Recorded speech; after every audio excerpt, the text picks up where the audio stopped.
Okay. Everybody here. Let me call the meeting to order. Let's do a pledge. I pledge allegiance to the flag of the United States of America and to the republic for which it stands, one nation, under God, indivisible, with liberty and justice for all. Thank you all.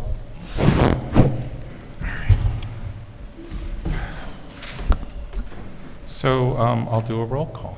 Molly, are you here? Yes. Justice? Present. George? I am. Paloma? Present. Ren? Dan? Here. Just doing it different. Lee's here. I see the city administrator. Do we have someone from the attorney online? Good evening, Mayor. Nick Ward-Willis with Keenan Bean for the City Attorney's Office. Good evening, everyone. Hey, Nick. Anyone else online? Okay. Great. So the first thing we've got is the opportunity for public comment. As I think you all know, we've got 3 minutes on any topic you want. There are, however, 2 public hearings, and if you'd like to speak on either topic of the public hearing, do not make a comment in a general place about that. So the 2 public hearings we have is one is on the budget, and the other is concerning what's called internal lot subdivisions. And let's start up. So first, I've got Teresa Craft.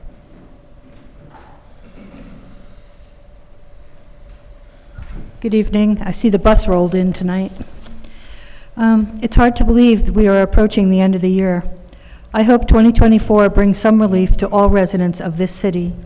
Beacon needs to focus on the current problems within our own 5 square miles and spend less council time jumping on the next bandwagon thinking you could fix world problems. I would love to tally up the number of work hours and legal fees spent on the good cause eviction law that even the city's lawyer said had no teeth, only to be shot down in the legal system this past week by the city court judge Mennick, ruling Beacon's good cause eviction unconstitutional, leaving less time and missed opportunities to solve some of Beacon's real issues that negatively impact our quality of life. The increase in traffic, unavailable street and lot parking, strain on our local infrastructure, increased taxes, increased crime that we never hear about, toxic fumes and environmental pollution, strain on emergency and safety services, burden on our schools, and overdevelopment is now slated for the already congested Route 9D and Beekman Street corridor, which will only render Beacon with impossible evacuations in times of real disasters in our own neighborhood. Thank you. Okay, thank you. Sandra, Stratton, Gonzalez.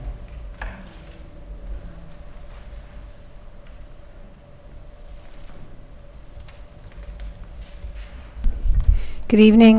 My name is Sandy Stratton Gonzalez. I actually live in Fishkill, right by Dutchess Stadium, within the Beacon City School District. So that makes me somewhat a Beacon taxpayer. I wanted to talk about the Route 52 zoning issue and raise up a voice to provide for mixed-use, commercial, residential, and absolutely for low-income housing. And I'm speaking really from a very personal perspective. 2 of my neighbors on my right-hand side and my neighbors across the street have recently lost their homes. One is a 3-generation born and raised in Beacon family, grandparents, parents, and 2 children who attend Beacon City schools. They were in a rent-to-own situation, and they lost that agreement. That agreement fell apart due primarily, I believe, to the inflation of housing prices post-COVID. The house was sold at easily $150,000 more than it had been listed for in the beginning of 2020. The relocation is very traumatic for this family in particular because they do have a child with special needs, and maintaining their access to excellent education is really important. And a solid working class family. These are not really like upper middle class people. These are, very hardworking people. The second family across from me, also a similar situation, lease to own, right, which is a pathway that a lot of low-income people follow when that's provided as an opportunity. Owners put the house on the market at $200,000 more than they had originally agreed to sell it to this family. Multi-generational again, grandparents, parents to teenagers, also in the Beacon City schools. I think that a community's health can be measured by its ability to take care of its people, and that being somebody who's born and raised in this area absolutely should be able to stay here and raise their family here. Thank you. Thank you. Dennis Papac.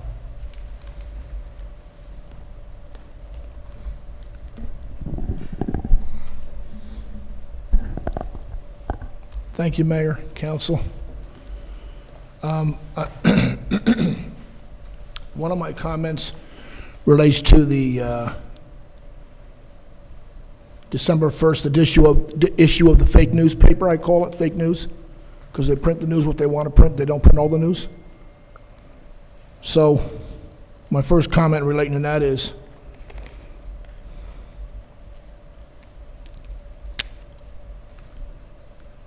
how come the residents down here, south of here, by the church, wasn't asked if they wanted a citizens committee formed for their concern down here? For their venue. I believe all the city is doing is alienating residents in different parts of the city, and they're enjoying doing it.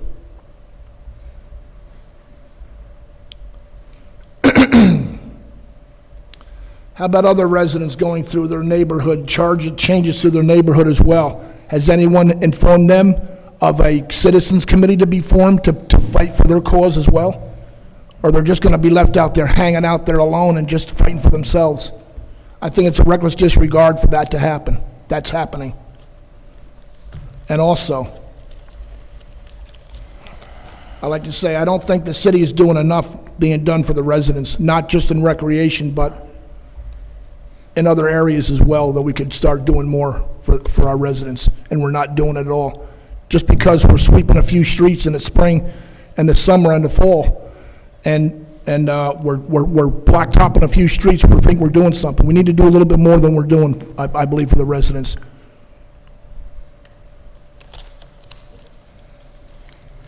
Thank you for your time. Thank you. Jane Durand.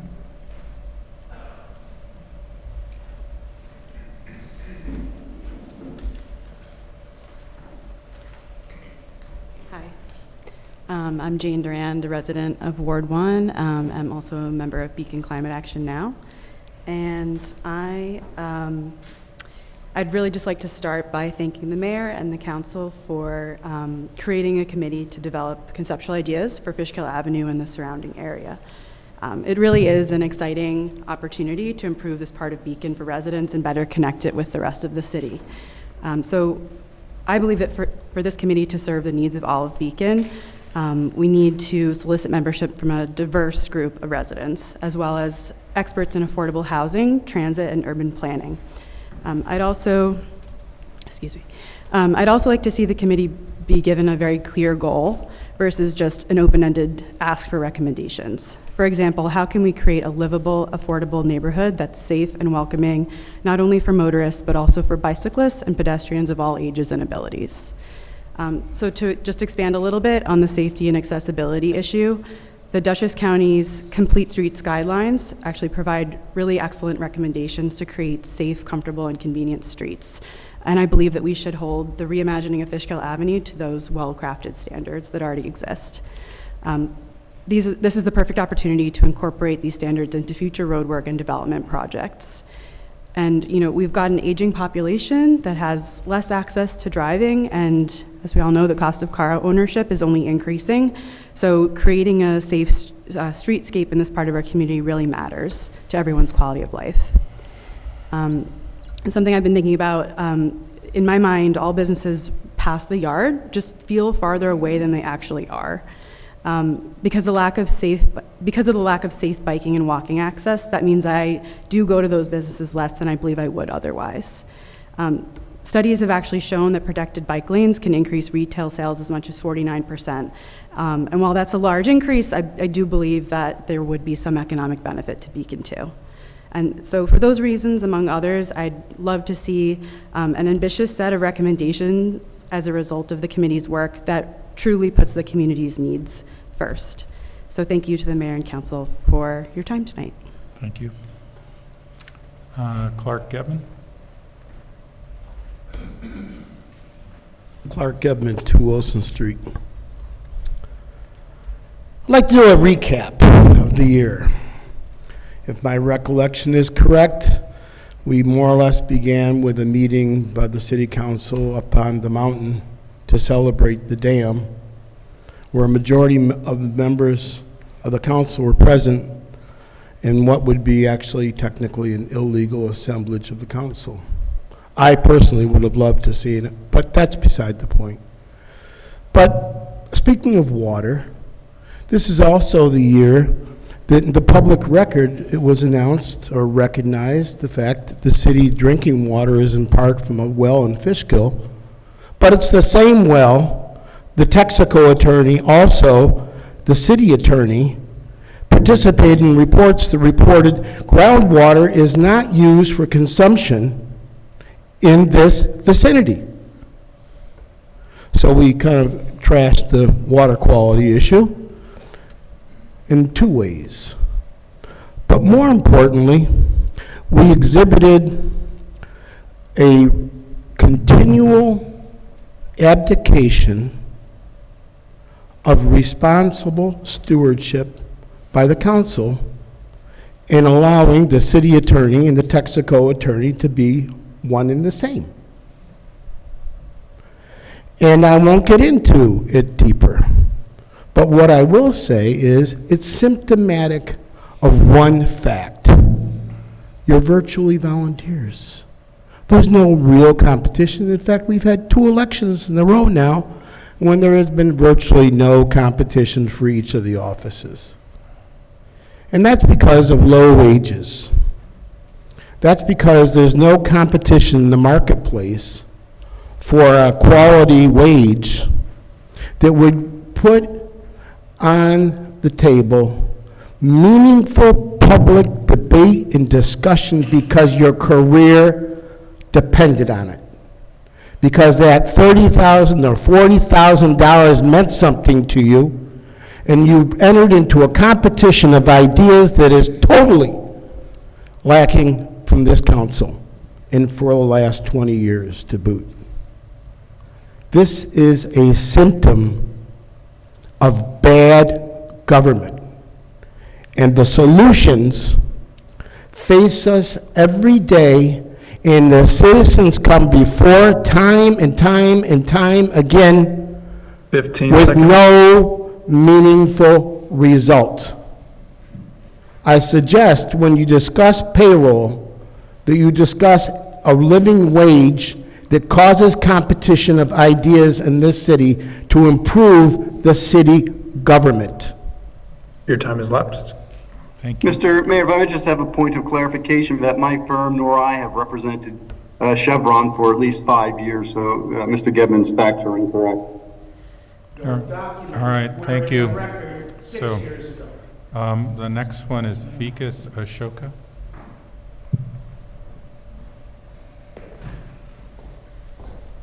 Thank you. Hello, everyone. I'm Vikas Ashoka, Ward 2 resident and member of Beacon Climate Action Now, otherwise known as BCAN. Beacon is in the position of being seen as a leader in the Hudson Valley for both better and worse. Other municipalities in our region use us as a model for local climate policy. We saw that especially after the passage of our all-electric buildings legislation in the spring with the support of our mayor, council, and city staff, like our attorney. So thank you all for that. We're also seen as a leader in the sense that we are a prime example that people bring up about development run amok, leading to the displacement of longtime community members, the destruction of community ties and institutions, and all of this due to the takeover of luxury developments that serve high-income settlers and tourists instead of the local community. There is another way. we can, with this Route 52 Development Committee, have the opportunity to find out a way to be both a leader in climate and housing justice. That's why I'm happy to hear that the city is carefully considering how to move forward with this redevelopment zone. Over the course of the summer and fall, Bcan knocked on hundreds of doors across Beacon and Fishkill, including the neighborhoods directly adjacent to the proposed redevelopment. We asked our neighbors how they would imagine a beautiful future for our communities. In these conversations, I heard some patterns that should be considered in the development of this committee. So first of all, I heard our neighbors express frustration at how hard it is to get around the city, particularly during rush hour times. And so I would encourage this committee to focus on transportation accessibility for those who walk, bike, and roll. They also expressed that they want truly affordable housing that does not contribute to ongoing displacement of themselves and their children. I'll say the number one quote I heard is that this lamentation of folks that their children won't be able to live in the city that they grew up in as adults because they won't be able to afford it. Another interesting pattern I noticed is that the people felt like public community spaces and organizations have been compromised by all the development in recent years. And so I would like to see this committee think actively about how to maintain public areas, such as the bank of the creek, so that they're protected and open to the public and the full community. And finally, I heard loud and clear that people feel like this city does not proactively listen to them. This committee should be given the mandate and the opportunity to create spaces for the public to proactively participate in a vision for Fishkill Avenue. And as a final note, I would encourage the city to do two things 15 seconds. with this committee. Refrain from appointing members of the committee who would financially gain from this development. And secondly, to make sure that the committee has the resources that they need to solicit experts and expert advice who represent the climate and justice values and housing justice values that our community cares about. Thank you. Thank you. Katie Maguire? Thank you. Good evening. I am Katie Maguire, a resident of Ward 1 and member of Beacon Climate Action Now. Nothing brings down my day more than seeing the residents of Hedgewood, Home for Adults, and neighboring streets attempt to walk down the cracked and broken sidewalks that line the busy and dangerous road that is Route 52 on my way home from work. This is their neighborhood, or rather can't be in the way it's functioning currently. I ask that the council consider those who reside on and around Route 52 as people who want to be able to stroll down their neighborhood of Beacon and talk with their neighbors like many other residents of Beacon have the opportunity to, and with little worry for safety. Make this area safe, enjoyable to live in, and accessible, and listen to what they ask for. Thank you, everyone, for your time, and please consider the current residents and future residents of Route 52 and their accessibility when reimagining Fishkill Avenue. Thank you. Wendy Harden? Thank you.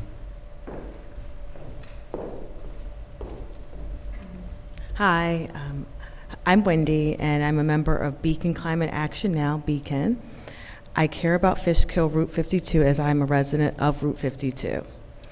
I don't drive and I have no other choice but to walk up and down the street with my toddler who's 3. We moved to Beacon because of diversity, and I'm finding that the resources are not being allocated correctly across the city. What I would like is to feel safe when I walk on Route 52 as I walk with my toddler, and I want the same thing for my neighbors as well. I often witness elderly, individuals with strollers, and the disabled in the middle of the road, which is extremely dangerous, and it does not help our neighborhood.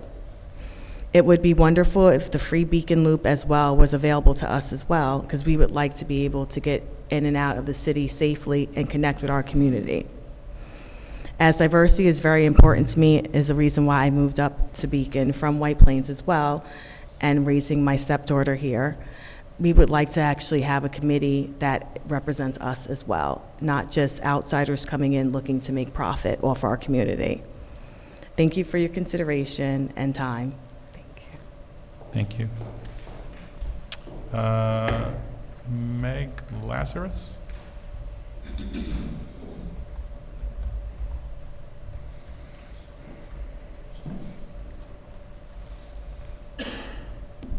Hello. My name is Meg Lazarus. I'm a resident of Ward 1 and a member of Beacon Climate Action Now and a member of the Beacon Bicycle Coalition. I'm here tonight to express support of the proposal to create a committee for the rezoning of Route 52 that will put our community's needs first. This rezoning and reimagining is really exciting. It could be a project that propels Beacon into its next chapter. It could be a model for other cities across the Hudson Valley and the entire state of New York. It's a moment for Beacon to lead like we're known for doing. I've had the great honor of door knocking with Beacon this past summer and fall, while also helping build the Beacon Bicycle Coalition. And I can tell you that so many residents that I've talked to have the same concerns: housing affordability, livability, and bike and pedestrian safety. People have consistently brought up the same things over and over again. We want public spaces, community spaces, a grocery store that doesn't break the bank, bike lanes and sidewalks, and most importantly, we want to be able to afford to live here. But people don't always know where, when, or how to bring these concerns to the city's attention. That's why I'm asking that the committee and the council actively solicit community input from residents. The committee should have a community engagement strategy that allows for multiple entry points for feedback and ongoing transparency. This is the only way that this project can truly serve the needs of the residents of our great city. Thank you so much for your time tonight and for your consideration. Thank you. Stephen Laurie?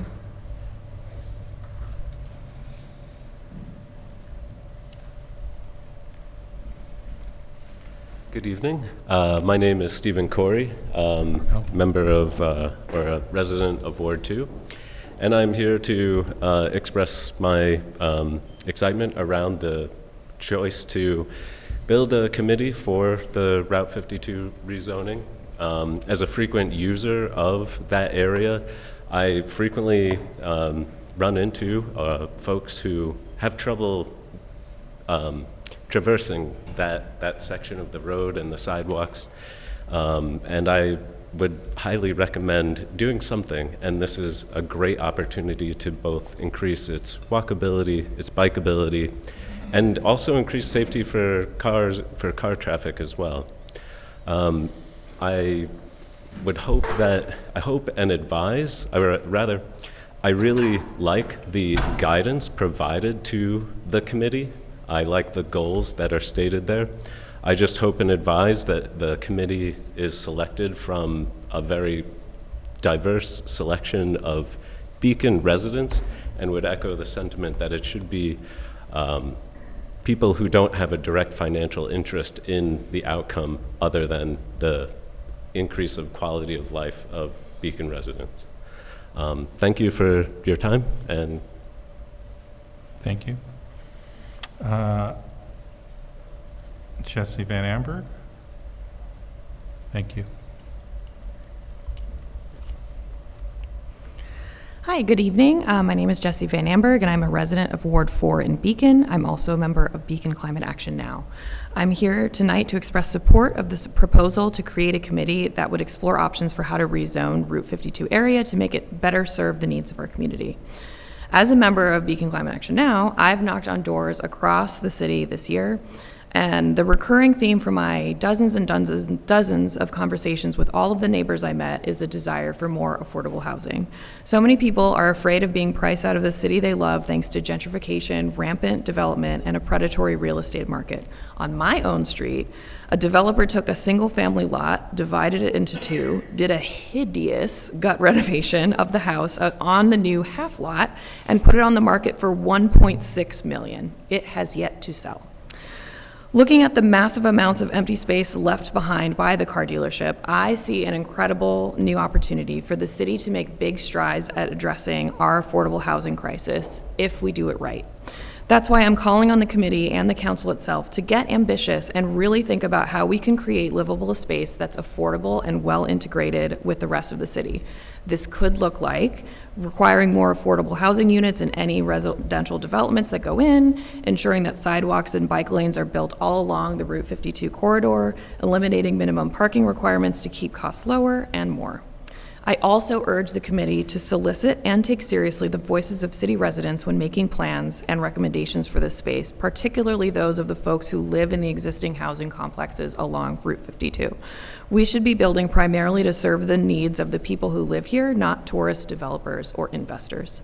We have an amazing chance to create an incredible new addition to our city that genuinely does good for its residents. I urge the council to meet this moment with a mind for addressing our affordable housing crisis and a desire to create community, not price people out of it. Thank you for your time. Thank you. Pam Weatherby.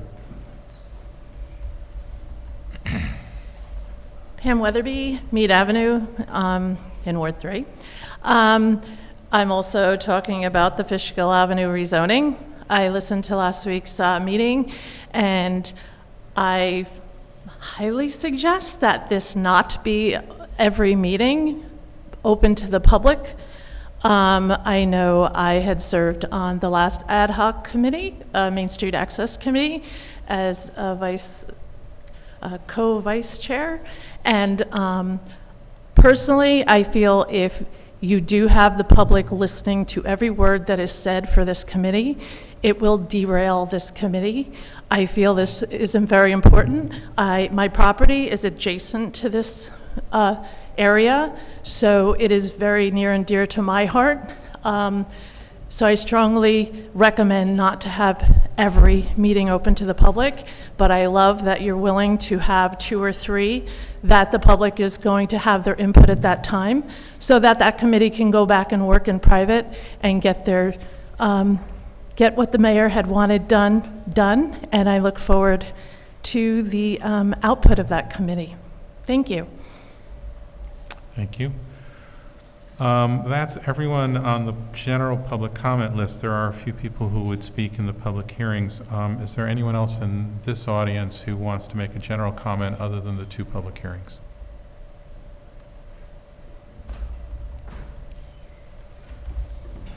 Make sure you tell us your name and where you live. Good evening. My name is Thomas Wright. I live at 24 Grove Street. I'm the chair of the Beacon Greenway Committee, a member of the Conservation Advisory Committee, the Beacon Bicycle Coalition, and Beacon Climate Action Now. I'd like to thank the mayor and the council for their efforts relating to FA zoning and offer the following comments regarding the proposed Fishkill Avenue Concepts Committee. First, please consider adding a requirement to engage the broader community with focus groups, public workshops, and visioning sessions. These sessions must be more than merely an opportunity to voice opinions, but should be instead actively endeavor to build a broad base of participation. Sessions should be led by members or outside consultants with experience in leading community workshops in order to help participants formulate and voice opinions and translate these opinions into implementable design guidelines. I think there should be a minimum of 3 of these public sessions. The first session might be focused on education of the community, on issues and principles, sharing examples from other communities, and gathering general feedback. The second session could have visual diagrammatic proposals based on the feedback, with further feedback solicited. And the third session would include hypothetical renderings showing imagined built results of the preliminary feedback. In all of these sessions, maps, plans, renderings, and other visual materials are essential. Second, please add a requirement for stakeholder review. Sergei Krasikov, the chair of the CAC, sent you an email suggesting that the existing committees and advocacy groups be asked to advise, participate, and contribute to the work of this new ad hoc committee. For example, the Greenway Committee has been working to implement the trail described in our master plan for over 13 years. This represents a vast resource of institutional and local knowledge that will make the work of the Fishkill Avenue Concepts Committee much easier and more effective. An example of this approach is the Beacon to Hopewell Rail Trail itself, which has created a list of key stakeholders to the rail trail project. Lastly, I believe that this committee should be asked to work under the assumption that their efforts will be built into the zoning language and ideally into the comprehensive plan. If we are asking the committee members to take their work seriously, we need to take the results of their work seriously. In the same way that the efforts of the Greenway Committee have been memorialized by the Greenway Master Plan and implemented in zoning and trail easements, the Fishkill Avenue Concepts Committee should be more than a mere brainstorming exercise. I feel strongly that the FA zoning revisions present an amazing opportunity to reimagine a section of our city in whole cloth. This reimagining should take into consideration the voices and opinion of as broad a cross-section of our community as possible. It should build on the work of existing stakeholder and advocacy groups whom have dedicated so much effort and expertise, and the work of the committee should be valued as more 15 than seconds. recommendations, but as the foundation for the zoning revisions and for revisions to the comprehensive plan itself. Thank you very much. Thank you. Anyone else? Come on up. Tell us who you are and where you live. Rachel Riffkin, River Ridge, hope all is well. Very simple, very fast. I thank you all for what you do, and I think that we are just focusing on Beacon and the city of Beacon, and it's, I always say this, I'm sure, but if possible, if we can just keep international politics or things out of the city of Beacon, that would be heavily appreciated, because nobody wants hatred, nobody wants war, and we cannot solve that, so thank you. Let us just keep Beacon and focus on Beacon. Thank you. Thank you. Anyone else in the physical public before we go to anyone online? Thank you all for your comments. Oh, I'm sorry. Come on up. Let us know who you are, where you live. Thank you. Hello, my name's Jenna Gob. I'm at 38 Helen Court, and I'm also representing my community of Glendale Estates, where there's a proposed cell tower structure on the historic overlay section of the Fairview Cemetery, R1120, which borders my personal property line. I and my community continue to be strongly opposed to this tower being erected so close to our home. Not only am I concerned, but disappointed that our city has even considered this tower, given its proximity to Glendale Estates community, as well as our neighbors on Washington Avenue. After many members of our community attended this previous town hall, it only raised our concerns further, as it is a short-term corporate lease for infrastructure that will have a long-term impact on our community and property values. I just so happen to work for a national real estate developer, fortunately or mainly unfortunately, and I happen to assess our rental rates based on market conditions and changing infrastructure for our properties.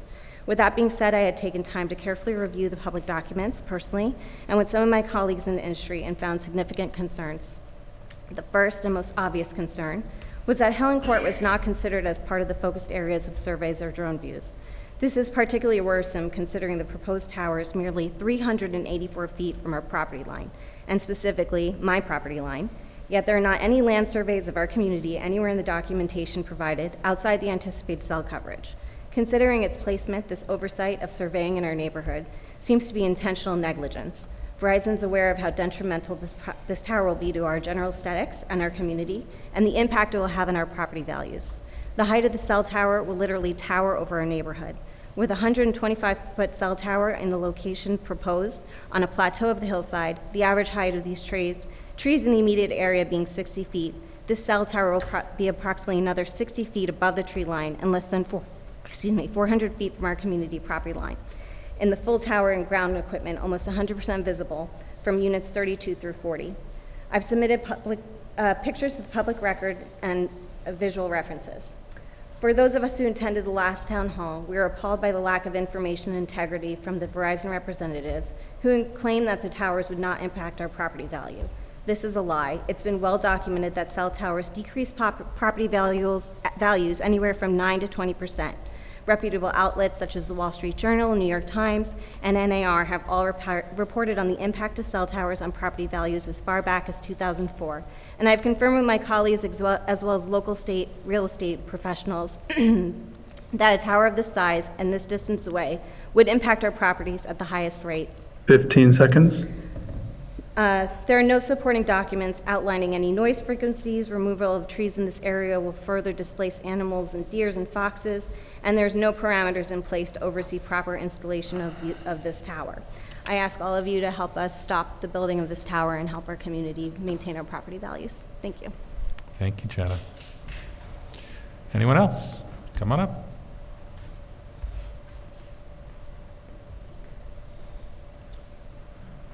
Mike Longo, 38 Helen Court. Good evening to the Beacon City Council and to my neighbors and fellow community members who stand opposed to the proposed construction of the Verizon cell tower in Beacon's historic overlay section.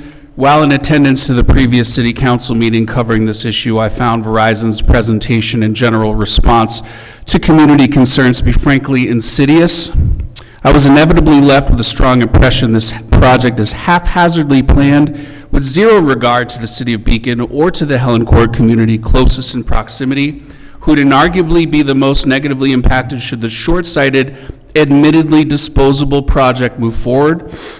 Verizon's representative flat out lied when he said cell phone towers aren't shown to detrimentally affect adjacent property values, when time and time again research from almost every major reputable news organization has proven the opposite to be true. You know it and I know it. And while our major concerns about the health effects apparently have no relevance or bearing on what is being considered here, it would require significant cognitive dissonance for one to fail to acknowledge there is a near universal stigma about living near a cell tower. I reside at 38 Helen Court, and this tower would be built directly behind our home, approximately 380 feet from the property line, at the top of a hill, at least 20 to 30 feet above the highest point in our community. If Verizon had bothered to do any kind of site test from Helen Court, they would have seen a 125-foot tower at that location would absolutely be visible over our tree line year-round, but they calculatedly conducted these tests everywhere except the closest and most impacted community. Currently, as all the leaves have fallen, we have a straight, clear view through the woods, up to the proposed construction area and beyond to the beautiful skyline of Mount Beacon. To put a temporary, disposable, ugly metal structure smack dab in the middle of that vista would unequivocally diminish mine and my neighbors' day-to-day enjoyment and the overall quality of life, and act as a deterrent to anyone who'd consider joining our wonderful community in the future. Why should the City of Beacon permit a billion-dollar conglomerate to lie to us and play cell phone tower whack-a-mole all over our town? Why can't they acquire their own real estate for a permanent solution? The only plan about what comes after this lease expires, if it's unrenewed, is to just erect one of these monstrosities somewhere else in town, to again disrupt and devalue another community, to further disrupt and destroy our precious ecosystem and natural beauty, and then maybe do that again if needed, and maybe again, and maybe again. It's a slippery slope at the bottom of which I fear the town's charming character and progressive values that inspired myself and thousands of others to call Beacon home will be but a memory. When considering the approval of this tower, I implore my fellow Beaconites on the City Council to imagine being in our shoes with a project like this going up only a few hundred feet behind your house, and solemnly ask yourself, would any of you be any degree comfortable with this? If you're being honest with yourself, and the answer is no, the moral and ethical thing to do is stand in opposition. Thank you. Thank you. Okay. Are we ready to go online? Okay. So, Ben, anyone online want to speak? If you're on Zoom and you'd like to make a public comment, please use the raise hand option at the bottom of your screen. If you're joining us by phone, you will need to press *9. If you're joining us on YouTube stream, you will need to connect to us by Zoom, which can be found on our website at beaconny.gov. And right now we have no hands raised on Zoom. Okay, thank you. All right, we've got two public hearings as well to do. So the first one is on the 2024 budget. So I will open that hearing and ask that someone provide a little background on the proposed budget, whether that's Nick or Chris. So this is the proposed budget that was introduced on October 6th. We have done 7 workshops where we've brought in department heads.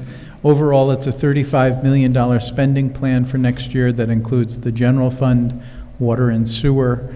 As we've discussed multiple times, there aren't a lot of big changes between last year and this year. The principal ones are that we are increasing recreation by 20%. We have a very large increase in our contribution requirement to the New York State pension system, and we did include a $1,000 employee retention initiative to help try to keep our good workforce staying at the City of Beacon. So this, we had the public hearing tonight.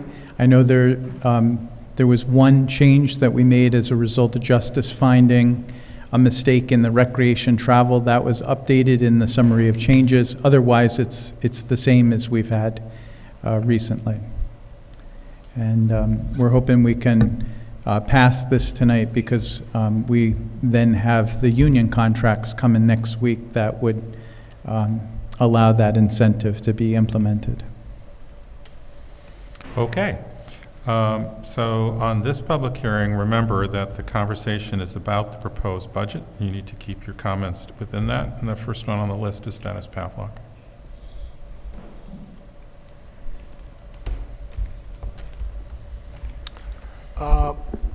Regarding my comment tonight on the budget, and it just came to me. Relating back to my comments,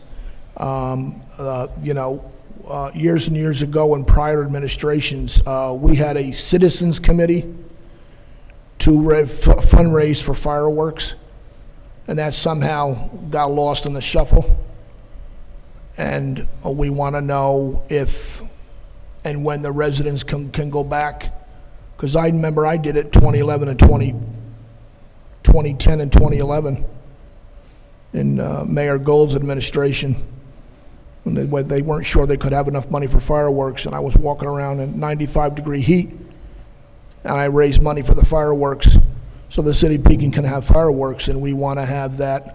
We want to have the residents have, if they want to raise money, we want it to be put out on the city's website. We want it to be put out, and we want it in the papers. We want people to know if they want to put cans, donation cans in their places of businesses, they're allowed to do it. That, for some reason, like I said, got lost in the shuffle, and that's what I'm talking about, with residents being involved more. Got to be involved a little bit more than we're involved. And, the last couple of years, the residents were left out. So I'd like to know how much money is in the for fireworks next year, if it can give me a number.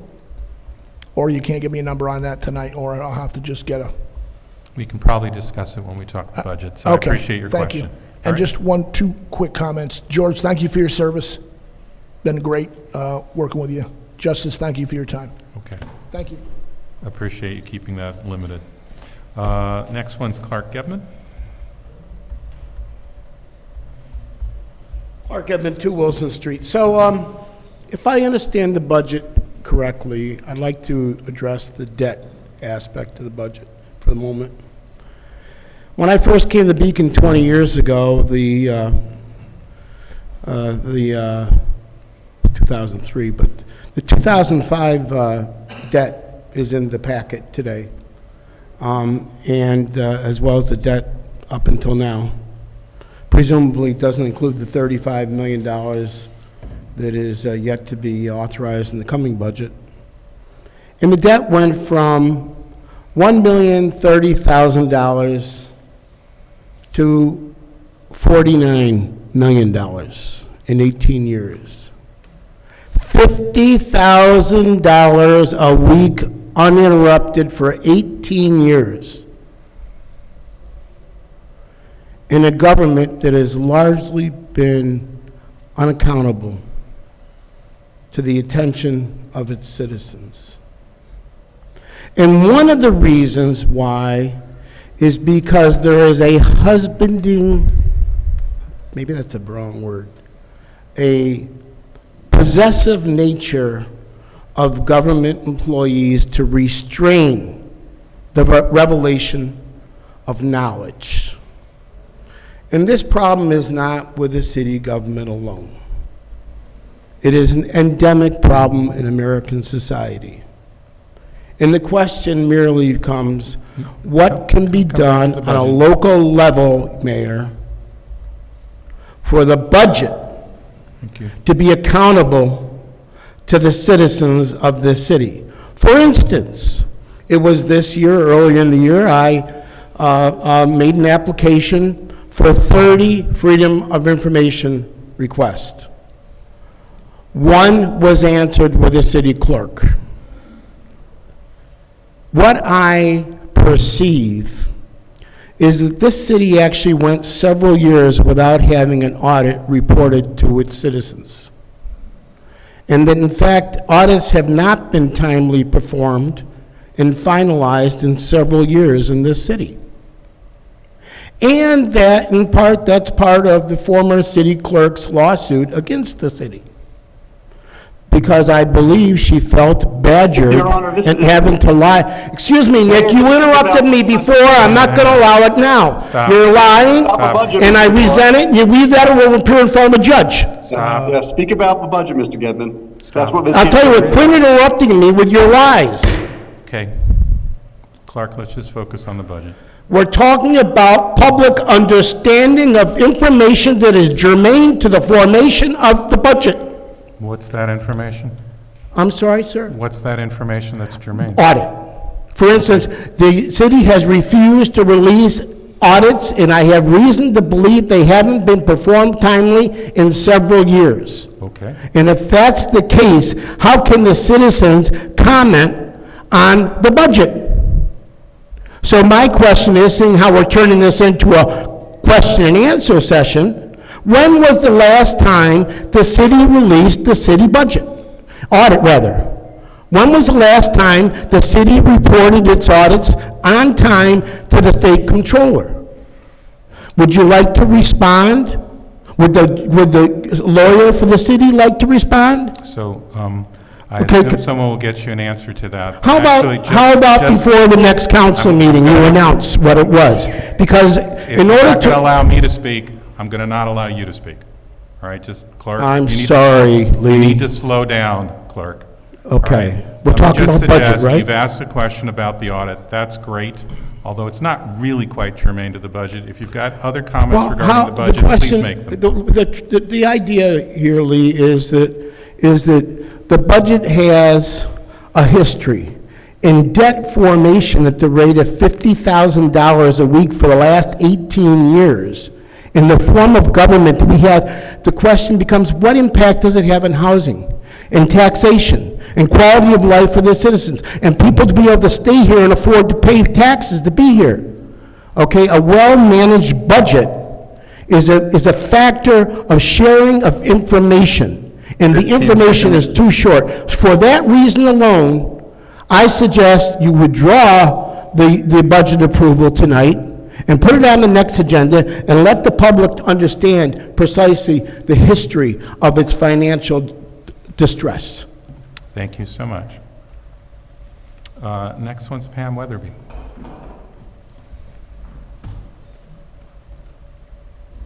Hello, Pam Weatherby, Mead Avenue.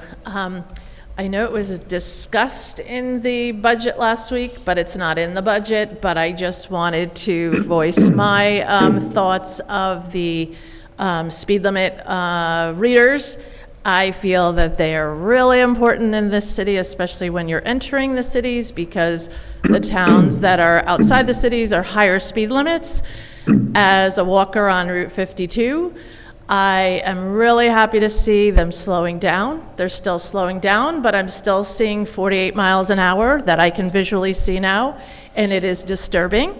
And I feel that especially Washington Avenue, which has residential houses all along it, there is definitely a problem on that road. It would be wonderful if they could get a radar speed limit system on their road at all times. Thank you. Thank you very much. Anyone else want to make a comment on the budget, hopefully politely? Thank you. I'll make it short. I agree the budget is a card game. I'm against increasing the council stipends if that's in the budget. Thank you. Thank you very much. Anyone else in the physical public want to make a comment on our budget? Ben, anyone online? No hands raised online. Okay. I will entertain a motion to close the public hearing on the 2024 budget. Motion. Second. That was Dan and Molly. Any discussion? All right, all in favor? Aye. Anyone opposed? Thank you all very much. The second public hearing concerns this odd arcane thing called internal lot subdivisions. I will open the public hearing and ask Nick to try to explain to the public what this is about. Thank you. Thank you, Mayor. So this is a very narrow, very limited amendment to the zoning code. This concerns the zoning code. It concerns a specific subsection of the zoning code, site plan. It concerns a limited section of the site plan regulations, chapter 223-25, and then it concerns a very specific paragraph. So what we're talking about is paragraph C of section 223-25 of the City of Beacon zoning code regarding site plan. It is not a substantive amendment. It is a procedural aspect of this. The city's site plan regulations permit non-residential projects to go through what is called a two-phase site plan approval, which includes a concept plan, a site plan, and then a third aspect, an internal lot subdivision. This amendment would extend that procedural provisions to residential and mixed-use properties and not limit it just to non-residential properties.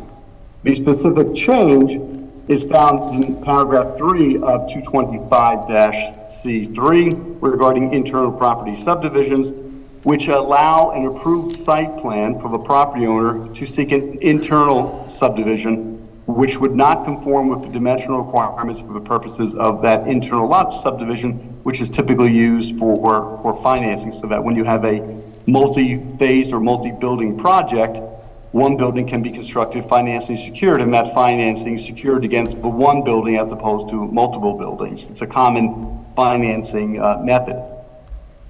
The code adopted over 2 decades ago in 2003, and we're not changing this language, requires that when the planning board is considering an internal lot subdivision, that all of the elements of the original site plan remain. And we've discussed this in work sessions and at the prior public hearing.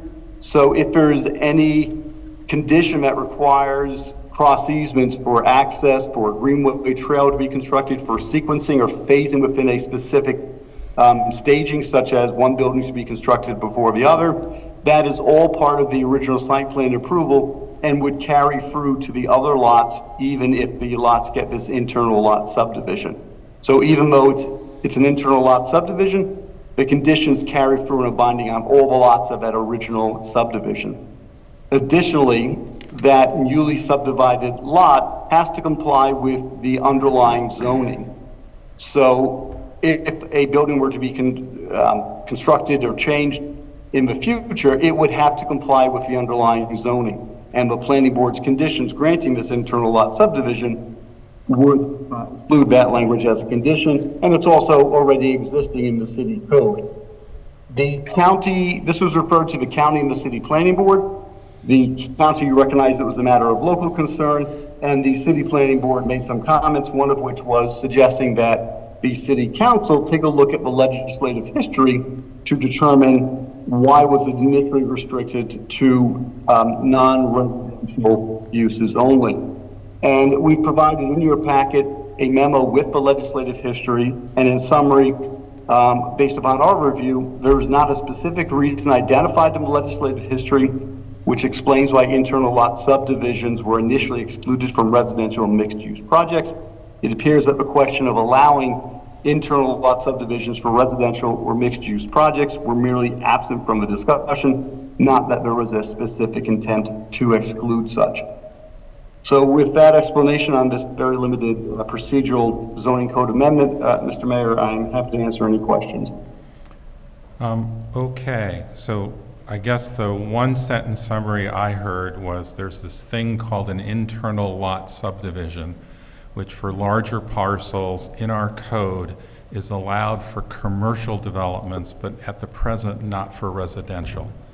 And where this change would allow internal lot subdivisions to occur for residential as well as commercial developments. Do I have that right? That is correct, Mr. Mayor, yes. Okay, so let's open the public hearing. I will put a caveat up front that I'm expecting comments only on this one zoning change and not more than that. And I'm just warning it, letting folks know up front. That's what I'm looking for. Otherwise, I'll rule it out of order. Those on the list, I've got Clark Gman.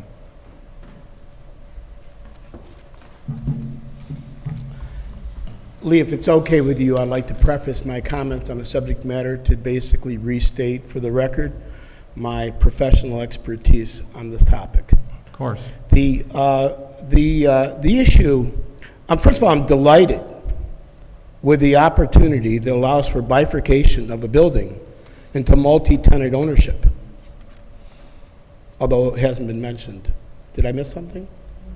I do note that when you bifurcate a building into multi-tenant ownership, otherwise known as a co-op or condo or whatever the case may be in technical form, I didn't notice any requirement that would be in some coherence that affordable housing would be worked into that little special formula. So I hope you're going to bring this to the internal lot subdivision quickly. Lee, of course, we're talking about the internal lot subdivision. We're talking about the bifurcation of a building into multiple units as a permissible event. Well, no, actually, that's what it says. That's not the same topic. Well, excuse me. Look at the wording in the document, Lee. It says lot or building. Okay? It says lot and or building, actually. Okay? And referring to... There's a separate law that governs both condos and co-ops. Yes, we understand. Lee, don't confuse it. This law does not concern condos. This law is a city law, Lee. Are we having a... Come on, Clark, I'm asking you to focus on just this issue. I'm going to rule it out of order in a minute. So far, we're 1 minute and 40 seconds. I'm about to rule it out of order. For at least half of it. So let me try to clarify my position on the subject. Okay. I'm reading the actual document. And the actual document says that internal subdivision will be permitted for lot, and I'm going to get mixed up on and or, because I'm not sure, building. It's very, in those 3 or 4 words, it's very, very succinctly clear that this law would allow for the division of a structure into separate ownership, which, by the way, I welcome, because financing would be incredibly more easier for my perspective and for my interest. So don't get me wrong, okay? But I don't know that you have really put enough thought into it to go ahead and codify it into law when you have the opportunity to discuss things like affordable ownership, affordable housing as a renter, or whatever you think you're doing here. You haven't really done it in this particular presentation to the level that you could. And this is inherently the issue. The issue is that you haven't had the opportunity to be schooled or trained by the right financial expertise as it relates to this law and many other laws. This is an ongoing problem, Lee, that the community has been very vocal on. And to poo-poo, yes, you're right in your response. Condos and co-ops are state matter under state law.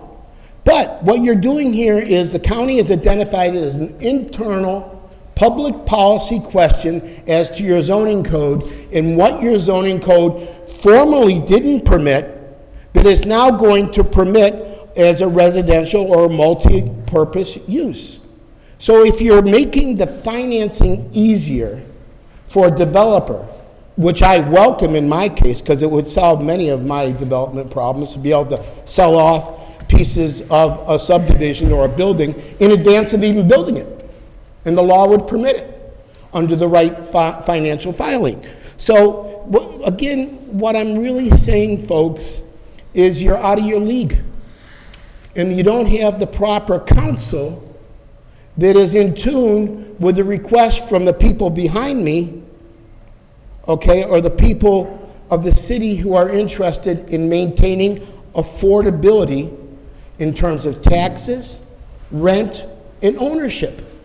And it is an opportunity with this legislation to inculcate into it the affordability issue as a percentage of the subdivided units should they occur. And this very point is something that can be achieved, it can be 15 modeled, seconds. and it can be brought back to you in the appropriate time, rather than the shotgun marriage for a specific property owner in the city that has long taken abuse of the public policy in terms of taxation and land development. Thank you. Mr. Mayor, if I may just correct the record, so there's no confusion. The prior speaker is wrong on for a number of reasons. First, the subsection at issue is titled Internal Property Subdivisions. Subdivisions is a matter of law and pertains only to property under New York State real property law. And the section that is being referred to is taken out of context because it states owners may subdivide the site, and then goes on to state that the site can form lots and or have buildings on it, which, as we know, it could be a subdivision a site plan that has lots on it or buildings on it. And then each and every section of subdivision 3 goes on to talk about lots. This is pertaining to subdivision of lots and not buildings. Thank you, Mayor. Yeah, thank you, City Attorney. Yeah, I too remain unconvinced that the topic that was raised has any connection to this other than tangentially or using some of the same words. But that's fine. Anyone else in the public here want to speak on this particular public hearing issue? Let us know who you are. My name is Teresa Craft. I've had second thoughts in supporting this proposal allowing internal lot subdivisions. I urge you not to approve this proposed local law as revised. If approved, it will set precedents for additional landowners and future developers to come before the City Council and request a new internal subdivision. It could happen on every block. Let these developers and their money streams find different options for funding to move forward with their approved project.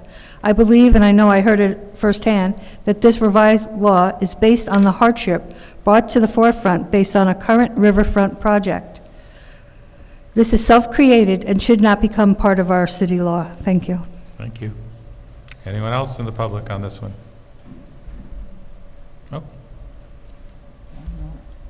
Pam Weatherby, Mead Avenue.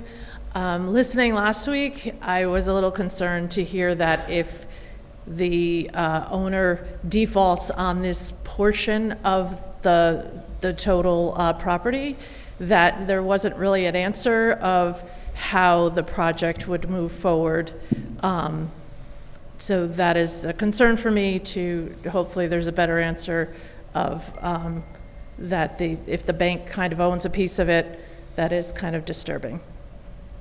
Thank you. Okay. Anyone else in the physical public before we go online? Okay. Anyone online, Ben?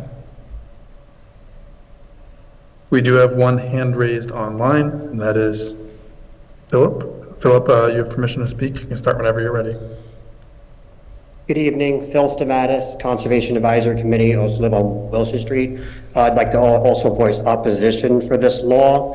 I think this benefits a select few and those are developers in Beacon. I think this is an easier way for those developers to hack up the last bit of open space we have left, which is along the Fishkill Creek as well as the area around the prison. They can find financing other ways. This should not be a local law. Thank you for your time. Thank you. Okay. Mayor, just a question. He identified as the CAC. Is he speaking for the CAC?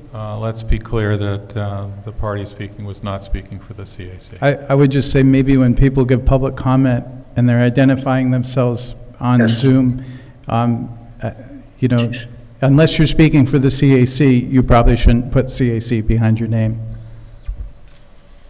Okay. Ben, anyone else? No further hands raised online. Okay.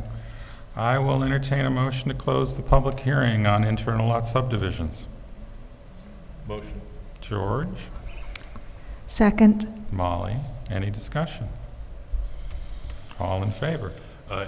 Aye. Aye. Aye. Anyone opposed? Okay. All right. Through that, let's go to reports, and let's start, oh, I don't know, Dan, you want to start? Sure. Thank you. First, I just want to thank everyone who came out last Thursday for our How Do I Electrify event. We had 15 to 20 families there to learn all about how to electrify their homes and vehicles. We're going to have another event like this in February and hopefully more throughout the year. But if you do want to get information about how to electrify your home and vehicle, please feel free to reach out to me. I have contact information and experts I can put you directly in touch with. In that same vein, you're welcome to come by my office hours this coming Sunday for casual, informal conversation, off-the-record conversation with me. My office hours are at Trax Coffee House at 1 East Main from 10 to 12 on Sunday. And lastly for me, the CAC last month submitted to us a draft, and on November 13th submitted to us a draft resolution a resolution from New Paltz opposing the delivery rate increases by Central Hudson. As some of you know, Central Hudson is proposing rate increases at the New York State Public Service Commission. It's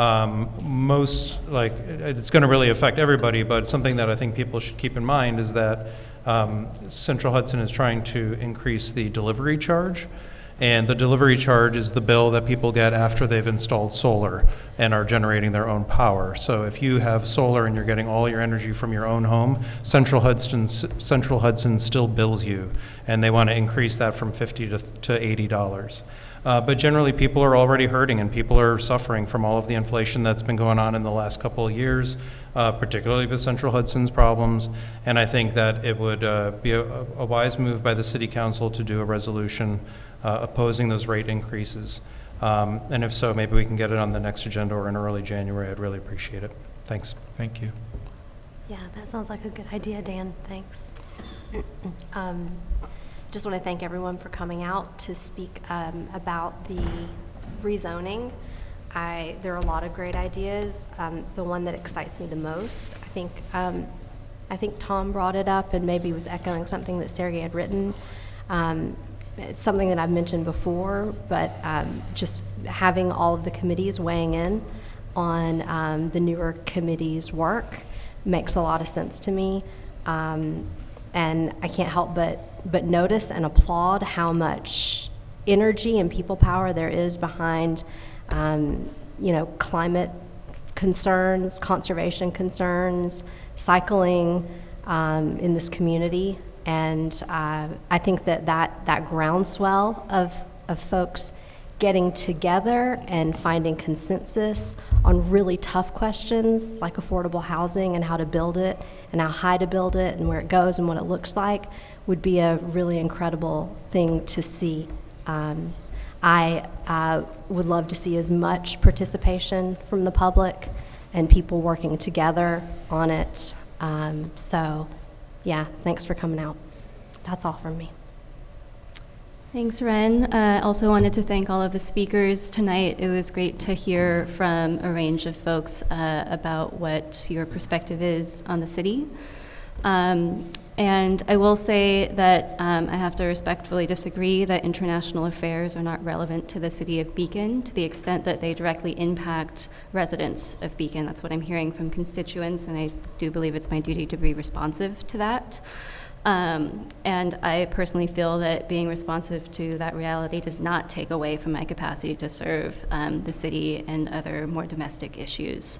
To that end, I wanted to follow up on what the comments that Justice shared in my absence 2 weeks ago, and share that I had a follow-up call with Pat Ryan and wanted to thank him in that he explicitly says that he supports a ceasefire in Gaza, and it was very gratifying to hear that from him.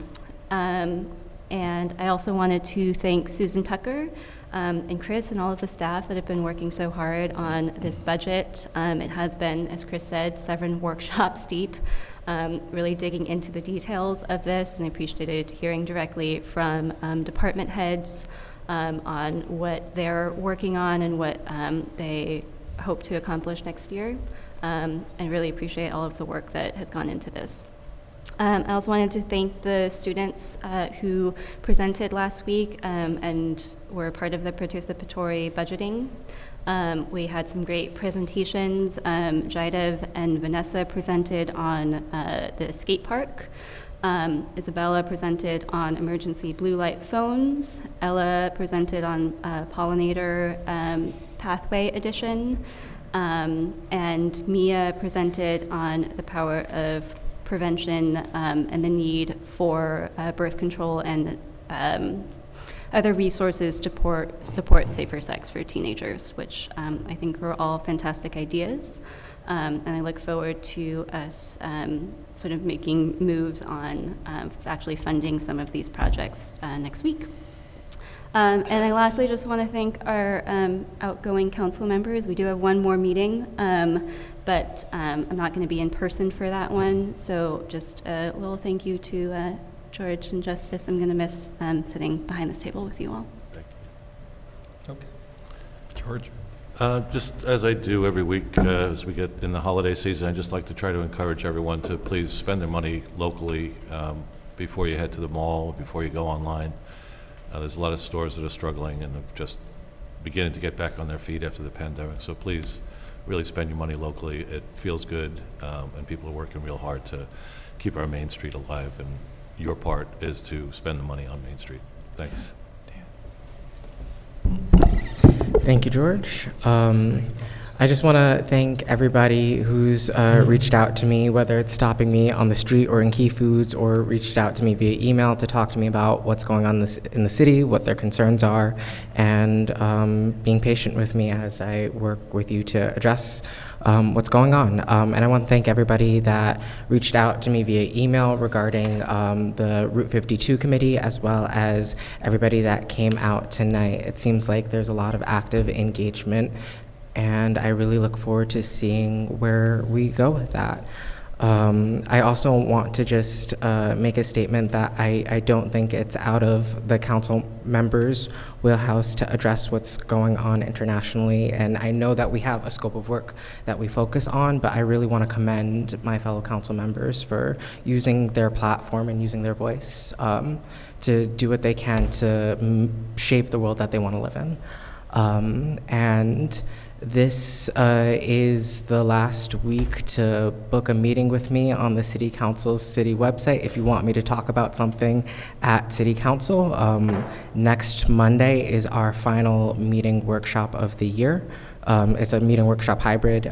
So if there's anything that you would like me, your Ward 2 representative, for the rest of the month to address in City Council, or if there's anything that you'd like to talk to me about, you could schedule a meeting with me at beaconny.gov. If you go to the City Council page, there's a little button under my picture that says schedule a meeting with Justice, and that is all I have. Great, thanks, Justice. I also want to echo, it was great to see people come out tonight to share their various issues, and particularly those who have shown a lot of energy and commitment and really generous thought around the future of the Fishkill Avenue corridor. So I appreciate all the ideas we've heard so far and hope those continue as well. I'll be having office hours for Ward 1 this coming Friday from 4 to 6 p.m. at Bank Square if anyone wants to talk about any of the things that were brought up tonight or anything else. And also Representative Pat Ryan, who was brought up in other contexts tonight, he started a constituent advocacy resource empowerment services van that helps people access various federal resources, and they're going to be in Beacon this coming Wednesday from 12:30 to 2 at Forestal Heights. You can access it even if you're not a Forestal Heights resident. It'll be in a center where they'll make it open to anyone who wants to come by. Examples about Social Security, VA benefits, passports, and visas, and any issues you might have with federal agencies, including challenges with reaching the IRS, which I know I had a couple years ago. So if you have any needs around there, his team would be happy to help. And I will pass it to you, Lee. Okay. So I'll keep it very brief. I'm always appreciative of comments from the public. Thank you all. Other than that, I think I'd like to advance the meeting, so I'll stop there. Nick, I will just ask you a quick question, which is there any issue if you wanted to move a couple of appointments sitting at the bottom of the list up to the top by altering the agenda order? It would just take a vote of the council to do so under our procedures to move an agenda item, but yes, you may do so. Okay. Would you like me to make a motion to move items 6 and 7 before 1 and 2? Yeah. Would that be enough, Nick? Yes.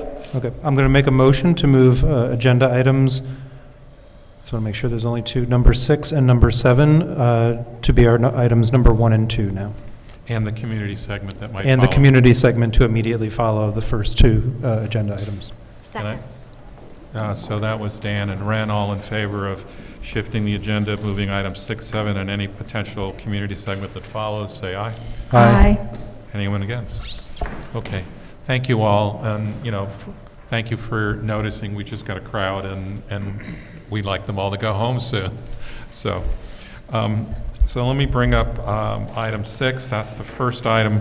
It's appointing Nicholas Thomas to the position of police officer. Can I get a motion and a second to do that? Motion? Second.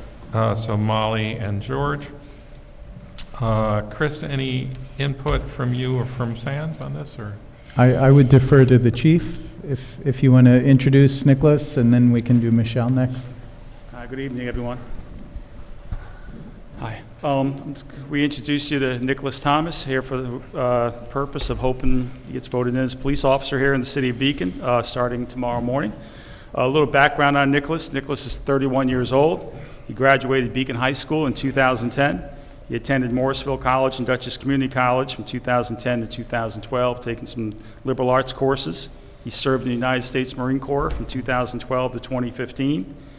He did an apprenticeship at Romer Electric Contracting. He worked as an assistant manager at Lumber Liquidators. He's currently a field technician for Open Systems Metro. There was a lengthy background check done on Nicholas, like we do for all our candidates we're looking at. Includes some of the things it includes is a physical fitness test, polygraph, psychological, medical exam. We check with past employers, neighbors, any other relationships he might have had. Criminal histories, financial histories is pretty in-depth. And Nicholas passed all the criteria.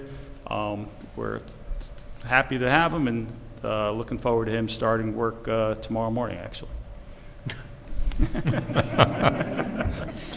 Any comments from the council? I will simply point out that there's 3 generations of service in the Thomas family, including a father who was on the police force, and Ann Thomas, who's sitting in the audience, who worked for the city for many years. And otherwise, I'll bring this to a vote. So all in favor of appointing Nicholas Thomas to the position of police officer, please say aye. Aye. Anyone opposed? No. Okay. 1 down. And then the second one would be, I'm looking for a motion and a second to appoint Michelle Mortensen to the position of police officer. Can I get a motion and a second? Motion? Second. So that's Molly and George. And if you could introduce Michelle. Sure. This is Michelle Mortensen. Again, she's passed a lengthy background, just like Nicholas did. Again, passing all the things that we've done with everyone else, the physical agility test, the polygraph, the medical, the psychologicals, the rest of the background check with past employers, neighbors, criminal histories, financial histories. Michelle is 22 years of age. She graduated Arlington High School in 2019. She also graduated the University of New Haven in 2022 with a bachelor's in criminal justice and a minor in psychology. She's done volunteer work at Loaves and Fishes in New Haven, Connecticut, and has done volunteer work with Croton Food Pantry. She's worked as a secretary at Superior Building Maintenance, and she's currently a barista at Starbucks and Target. And again, we're hoping to get Michelle starting tomorrow morning to come to work. Okay, any comments or questions from the council? Mayor, I just wanted to note that the council did have a chance in executive session to meet both candidates. So I know that the public didn't see that, but I did want to note that happened last week. Right. And we appreciated you coming both nights. Okay. So let's move forward. All in favor of appointing Michelle Mortensen to the position of police officer, please say aye. Aye. Anyone opposed? No. Okay. So they're both done. I would like now to immediately go to a community segment where we're going to swear these 2 people in. Okay. All right.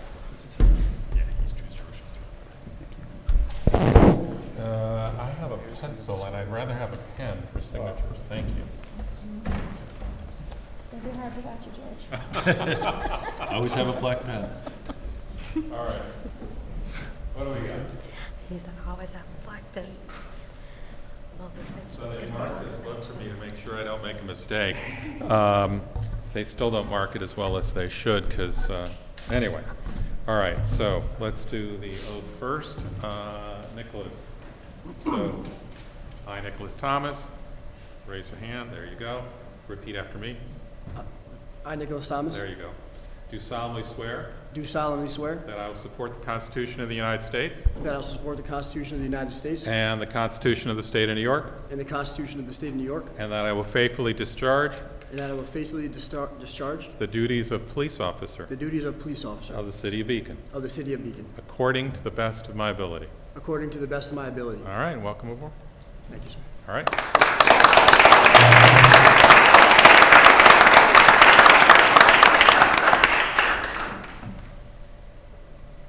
Sign there. Thank you. See, and he will verify that I signed where I'm supposed to sign and he signed where he is. Otherwise, you're going in the police department. I know. All right. Got it. One down. And we got to do bigger. All right. Michelle, you ready? All right, so it's the same routine. I, Michelle Mortensen, I, Michelle Mortensen, do solemnly swear do solemnly swear that I will support the Constitution of the United States that I will support the Constitution of the United States and the Constitution of the State of New York, and the Constitution of the State of New York, and that I will faithfully discharge and I will faithfully discharge the duties of police officer of the City of Beacon, the duty of police officer of City of Beacon, according to the best of my ability. according to the best of my ability. Welcome aboard. Thank you.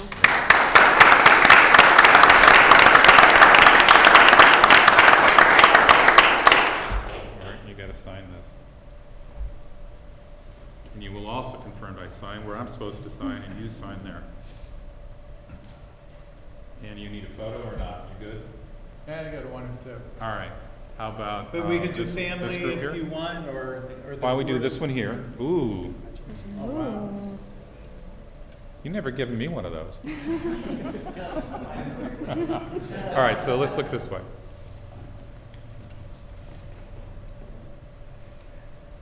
All right. And do you want to put family in? We can, and we'll just send you, we send you the photos. So. All right.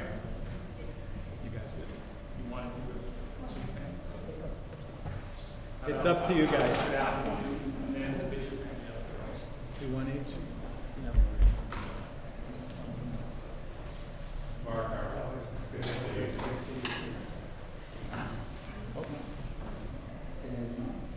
This isn't a good shot for you. Yeah. Well, I got a nice shot of your backside. Sorry.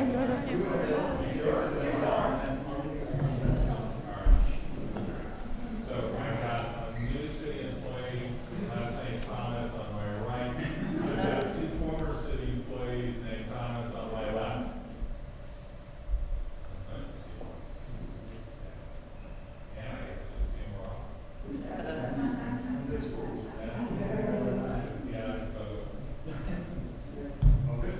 all right. Yeah, cool.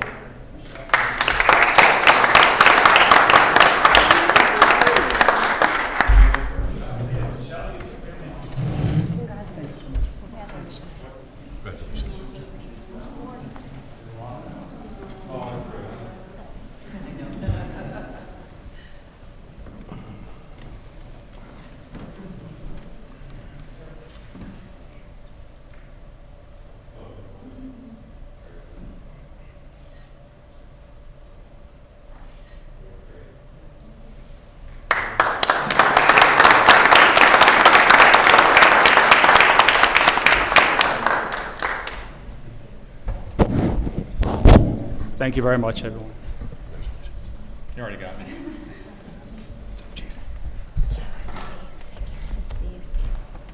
Thank you, Chief. Thanks, Chief. Thanks for coming, everybody. Thank you, everybody. Thank you very much. All right.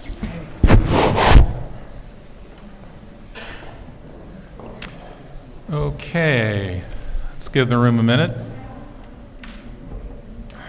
somehow they all clear out. They don't want to talk about all the other issues that are facing us. I know, after that public hearing on internal lot subdivisions, don't they want to know what questions we have? I'm inclined to do the approval of minutes now, but I will wait. I will wait. Motion to adjourn? Sorry. Oh, you wanted to discuss the budget? I'd rather go home. but- We'll get there. Joking.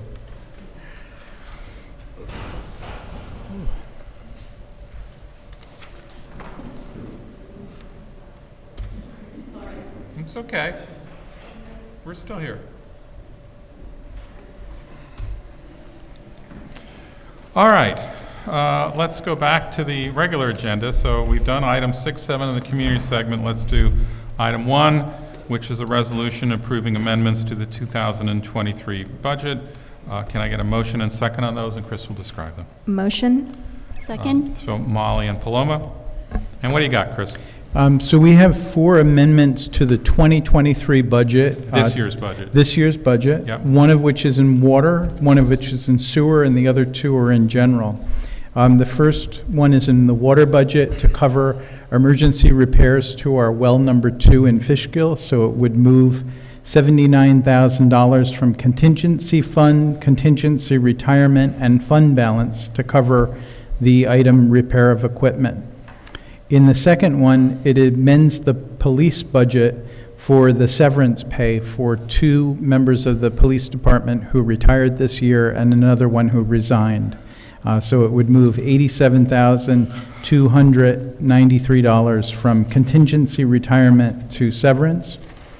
The third amendment is in the sewer fund. As we discussed when we did the budget for sewer next year, the price of our chemicals for disinfection and for odor control have gone up substantially. This would move $55,000 to the chemicals budget from contingency fund, contingency retirement, which we're not using, and fund balance.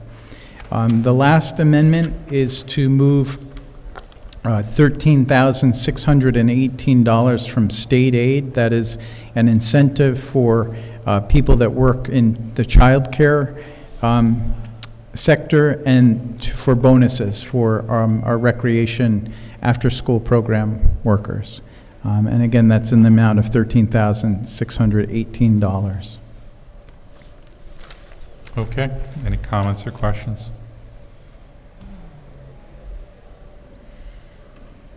All right, and again, this is 4 items. One is $79,000 right in the water fund, and it's just transferring from one area to another. Second is police budget to cover severance of $87,000. Third one's in the sewer fund for chemicals for $55,000, and the fourth one is to work a child care workers bonus in the rec budget of $13,000. All right? All in favor, say aye. Aye. Anyone opposed? Great, thank you. All right, the second one, I'm looking for a motion to adopt the 2024, meaning next year's budget, and then we'll have a discussion. Can I get a motion and a second? Motion. Second. Dan and Molly. And Mayor, this is a roll call vote. Okay. Is this the right time to make a motion? I'd like to make a motion to amend the 2024 budget to include $4,000 for a speeding sign. Ooh, I'd second that. Okay, let's do that, and then let's also introduce the budget. But let's do that. Oh, didn't we do that earlier? No, we Sorry. did it in the public hearing. Yeah, sorry, I think that's good. Yeah, I think we're it's covered. Yeah. Okay. And just to be specific, it would move $4,000 to the police equipment line, which is 3120-250-000. And then it would be added to the fund balance component of this, raising it just by that same amount. Is that, you're okay with that, Dan, as the proposal? That's right. Right, and so to be clear, we're adding $4,000 to the police budget, again, for a piece of equipment, and then we're not raising the tax. What we're doing is we're covering it from a general fund allocation. So that's basically saying we'll cover this out of our checking account, right? Okay? Any discussion of that? I'm just curious if we know yet where in the city we want to deploy this, or if this is going to be up to the police department to kind of figure out where's best? Yeah, so Chief Sands thinks that the speeding issue that could be best addressed by a sign is Washington Avenue near Liberty Street, which is also quite close to Forestal Elementary School, which is great. Okay. And the only thing I would add is, you know, my style is to empower our managers. I think it's the city administrators as well. And so what you saw us do is say we want to go back and ask the chief what the chief thinks, because it didn't come up during the budget discussion. And, you know, we heard an answer that made a lot of sense. And so it's a good idea, all right? But I just want to, you know, recognize that that's going to be my habit, is to try to defer and see what their opinion is before we move on something. Okay? So any further discussion on the amendment? Hearing none. All in favor of adopting this amendment of adding $4,000 to the police budget for equipment and Nick is trying to opine in on something. Oh, I'm sorry. It's be a roll call vote. The amendment would be roll call? No, I'm sorry, we're on the budget, my apologies. The amendment is okay at voice vote? Yes. Okay. And also raising the general fund balance contribution by the same amount, say aye. Aye. Anyone opposed? Okay. Any other discussion on the 2024 budget? You kind of mentioned publicly now that there's some next steps, immediate contracts. I think it's mentioned in the resolution as well. Can you just say a little bit more for the public about what some immediate next things are that you might start working on if we pass this? Yeah, so next week we'll be bringing to you 3 memorandums of agreement with the 3 collective bargaining units that are in the city, the CSEA, the police, and IAFF, which is fire. In order for us to change the conditions of their employment, we both have to agree. Even though we're increasing their rate, they still have to agree to it because it deviates from the plan that is the salary plan that's in their contracts. So we've already been in contact with them. I know they're going to have votes of their respective memberships. I don't see any issue. We are trying to get them done next week so that when we update payroll at the beginning of the year, we don't have to then do it a second time. So if we were to leave that till the first meeting on January 8th, then we have a weird payroll situation that can otherwise be avoided. Okay. Yep, thank you. All right, so let's move to a vote. Apparently, this one is a roll call vote. For all those in favor of adopting the 2024 budget, I'll go by name. So I just did want to note for the public the answer to Dennis's question about fireworks is that there is, if I'm reading this correctly, $10,000 in the 2024 budget. 12,500. Yeah. I think we do raise money to offset that, right? No, we stopped doing that during COVID because it kind of unraveled and fell apart. And so I said to the recreation department, you know, either we can spend time raising money for fireworks, or I can have you implementing things that we've been trying to get done, like, you know, the expansions of some of the programs that you see. Mm-hmm. And for this amount of money, I would rather have them focus on delivery of programs. We have the money. We're not the Beacon that was in the 1980s that didn't have money for fireworks. Of course, we will take any contributions that someone wants to provide. And thank you, Paloma, for raising that. I'd forgotten the question. Thanks. Okay. So let's do a roll call and start at my left. So Molly? Aye. Justice? Aye. George? Yes. So the mayor votes yes. Paloma? Aye. Ren? Yes. Dan? Yes. Okay. Thank you all. I think that passed. Thank you. All right. And we'll take the next steps, which I know you got to do before year end, so thank you. All right. Thanks. And thank you all for all your diligent, review and questions regarding the budget. I think it's a really good one. Let's go on. All right, so the next item is concerning internal lot subdivisions. Can I get a motion and a second to adopt that? Motion. So that's Molly and George. Nick, I think you've explained it, but if you want to do the summary version of it and also emphasize whether it's doing anything different, I would appreciate it. Thank you, Mayor. So I will stress that this is not changing the substance. The underlying zoning ordinance still applies to the property. The underlying approval conditions in the site plan approval still comply, so that in response to one of the public comments, if the ownership were to change, either through the owner selling it or through the bank foreclosing and taking ownership, or through the bank not foreclosing, but the owner decides they don't want to do this project, they want to do a different project, doesn't change anything. They have to come back to the planning board in that situation and get approval to do a different project. If they want to proceed with the project as envisioned, they have to comply with all the conditions. So if the bank foreclosed on it, it would be the same as the property owner had to go back to the planning board and comply with the underlying zoning code and try to get a new subdivision approval. In all likelihood, they would have to merge the lots and go back again because to comply with the underlying approvals or to comply with the underlying zoning. This doesn't provide them with any variances. It doesn't provide them with any ability to not comply with the underlying zoning code.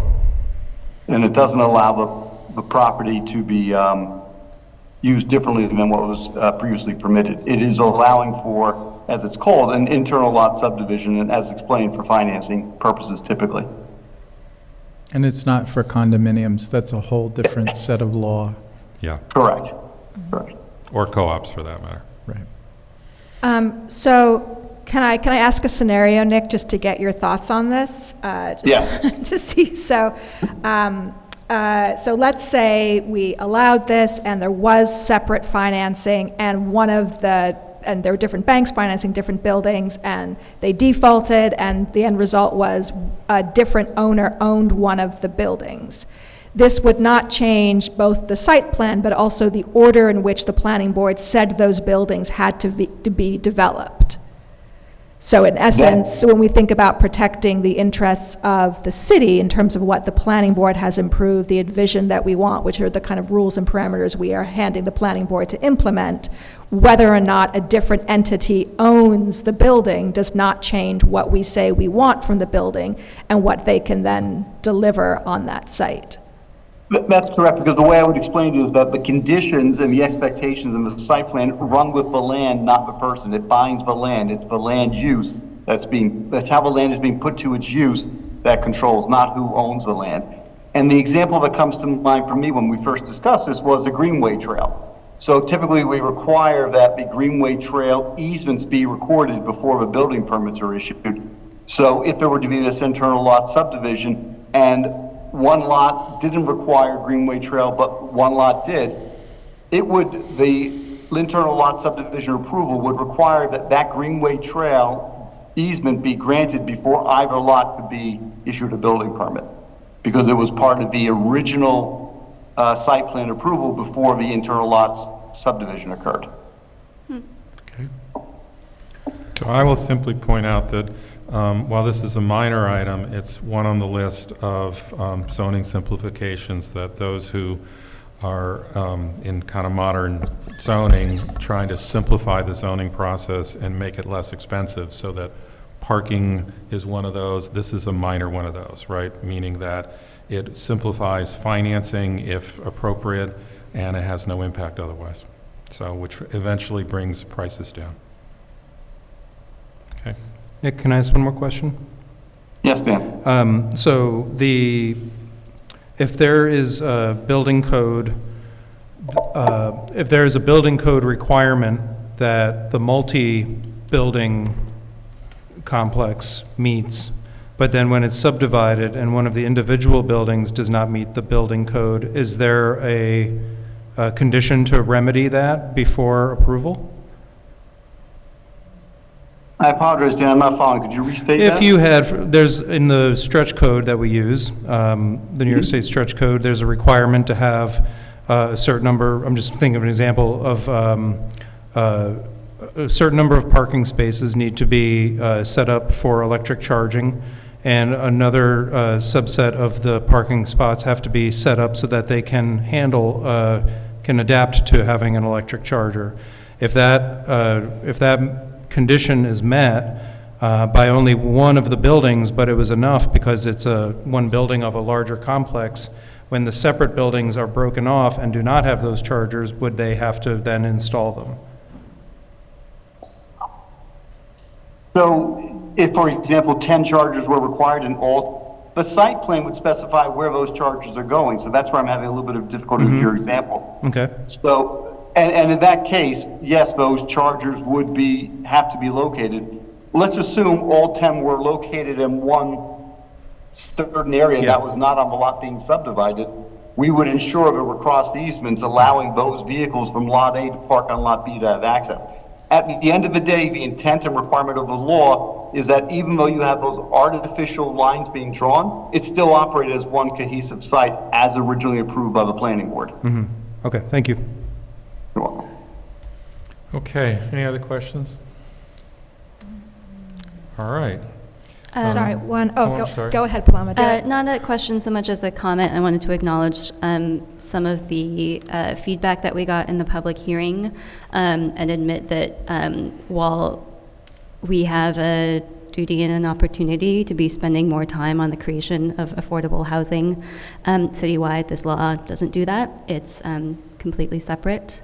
But naming that, I agree that that's a pressing need for the city to take on in our next term. And one could argue that this might be applicable then, depending on how we end up breaking up Fishkill Avenue, that there might be potentially affordable housing complexes that involve multiple buildings, in which case separate funding might be useful for that future complex as well, potentially. Potentially. Yep.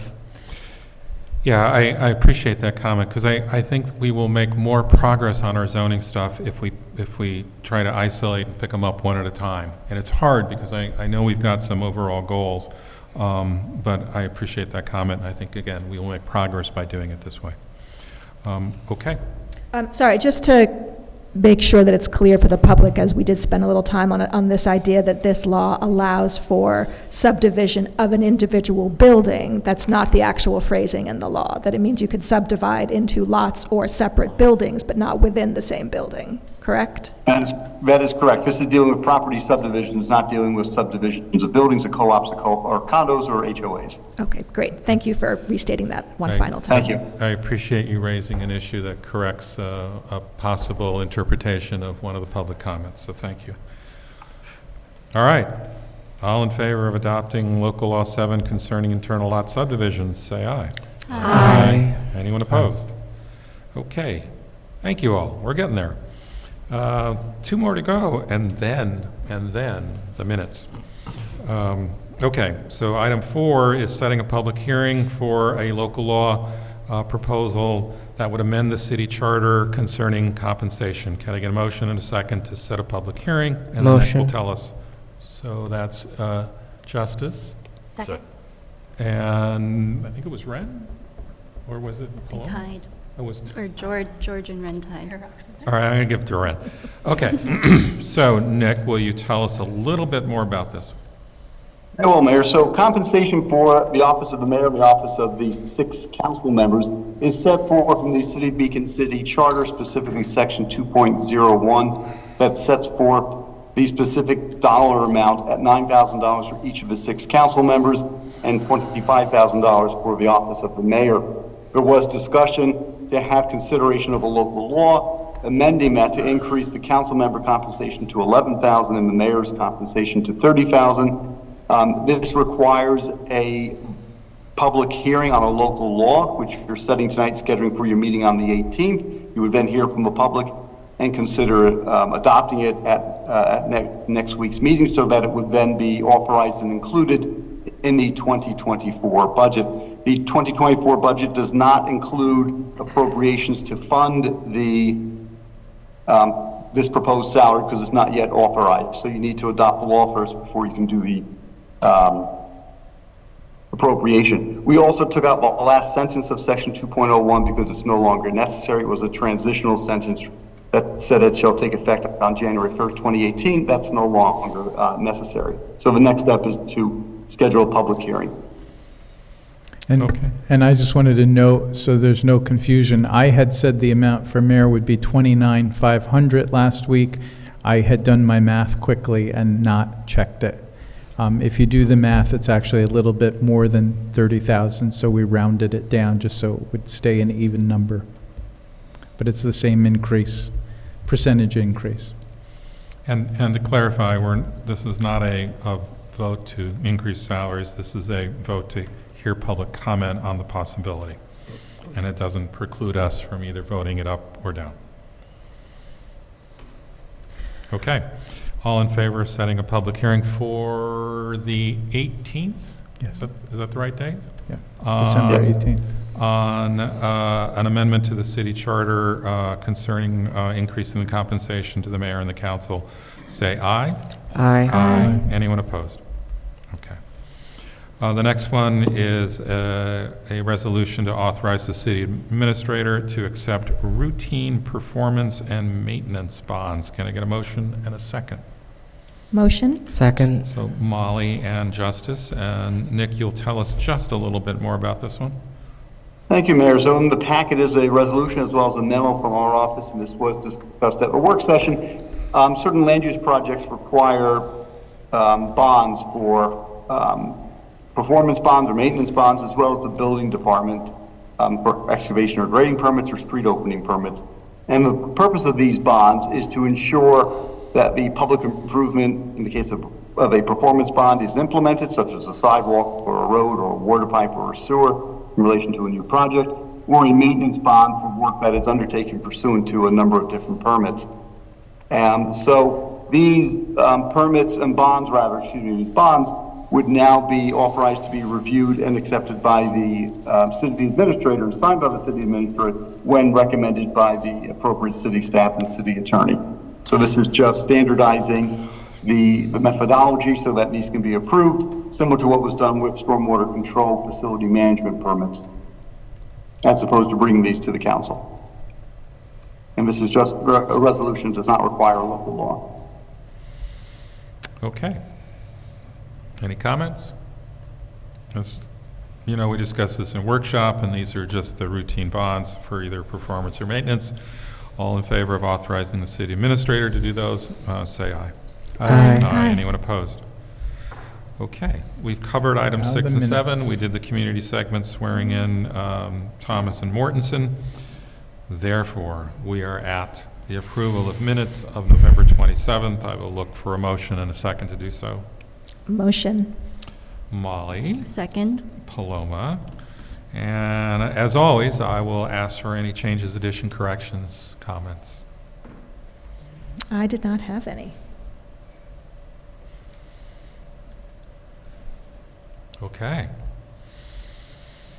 I know it's momentous, but let's move forward. All in favor of approving the minutes of November 27th, say aye. Aye. Aye. Anyone opposed? Okay. Thank you all. This is the second opportunity for public comment. If you did not make a comment in the first opportunity, this is your opportunity to do so now on any topic other than those that were in the public hearing for up to 3 minutes. Ben? We have one hand raised on Zoom, and that is Julie. Julie, you have permission to speak and begin whenever you're ready. All right. Hi, my name is Julie Winterbottom, and I live in Ward 1, and I want to add my comment to what I suppose were many on the rezoning of Route 52. I just want to say that this is a very exciting opportunity to create a walkable, vibrant corridor that serves all the residents of Beacon while also addressing climate change. I want to just say a few things about how the committee is framed. I think it's really critical to represent the whole community, including people of color, renters, and residents with low incomes. And I urge the mayor to reach out to these communities who so often are not well represented at meetings. It's also important to build into the process multiple opportunities for public input, ideally through presentations every month or two that give the public the images and the information they need to visualize what's being considered. Please don't wait until the end for public input when months of work have already been done and it may feel too late to change course. As for the actual work of the committee, there are so many opportunities here to make a bikeable, walkable corridor with spaces for locally owned businesses that serve residents' needs. a corridor with space for community and arts groups, perhaps pocket pollinator gardens, access to the creek, and so much more. But I want to focus tonight on the housing opportunity that this rezoning can afford. In canvassing all over the city over the last year, I heard countless stories from longtime residents and newer arrivals who can't afford to stay in Beacon. To quote one renter I spoke to in the Groveville apartments, they said the new development in Beacon would be affordable, but it is not. The Route 52 rezoning presents a rare opportunity to rectify the situation by using every available zoning mechanism to ensure that significant numbers of truly affordable units are included in new development.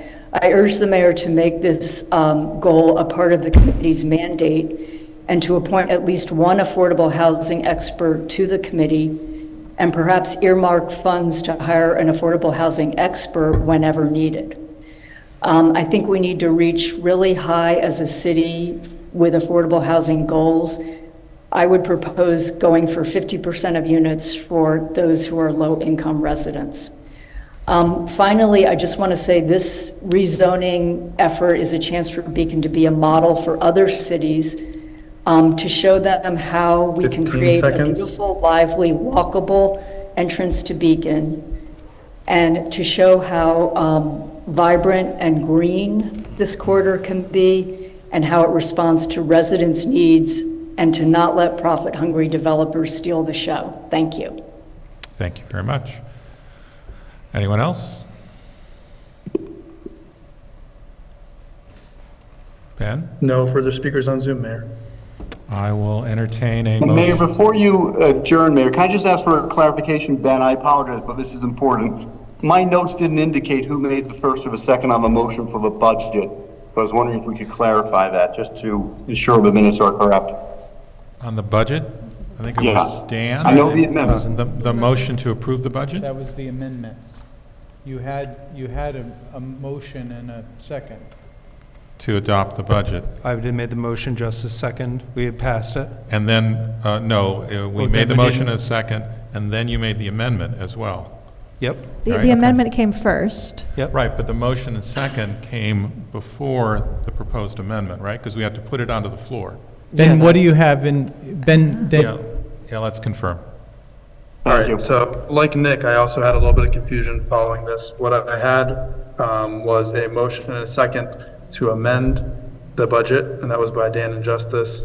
I had a voice vote for the adoption of the budget as amended, but I did not have noted down a motion and a second to adopt the budget as amended. Let me just clarify. I believe that you made both a motion to adopt the budget and the amendment. That's right. And then I believe, Justice, you made a second to adopt the budget and also a second to adopt the amendment? Correct. Okay.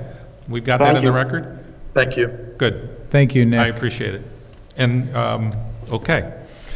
Thank you all. I just wanted to make one announcement. I think for the public, everybody has heard quite a bit about this Route 52 committee, and there is a link on the city's website if you have heard about this and are so excited about this committee. The applications to join that committee are due this Friday. Is that correct? Yes.